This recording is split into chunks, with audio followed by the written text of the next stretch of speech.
In this video, I will show you how to clear data on Monopoly Go. So let's jump straight into it. So here we are, as you can see currently on Monopoly Go. So if you've got Monopoly Go open, the first thing you're going to want to do is close down Monopoly Go on your device. Now to go ahead and clear the data, it's really easy to do. What you're going to want to do is go into your phone settings. So you want to open up settings on your device. Then what you need to do is look for your app section, which is generally underneath general management. So you can see general management here. So if we press onto general management, and what we want to do is look for apps.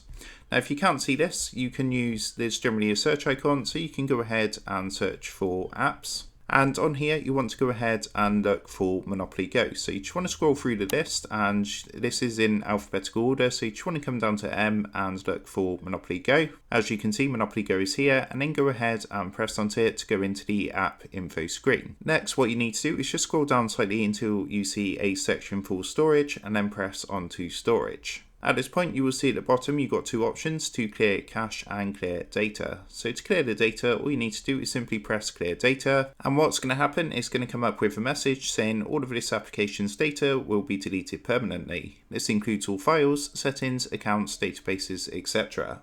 So at this point, all you want to do is go ahead and press delete, and that's going to go ahead and clear data on Monopoly Go. So with that being said, I hope this quick tutorial did help you out today. And if this did help you out, I would really appreciate it if you was to consider dropping down below the video, leaving a like, and also subscribing to the channel. With that being said, I just want to take a minute to thank you guys for watching this quick tutorial, and I will see you in the next video.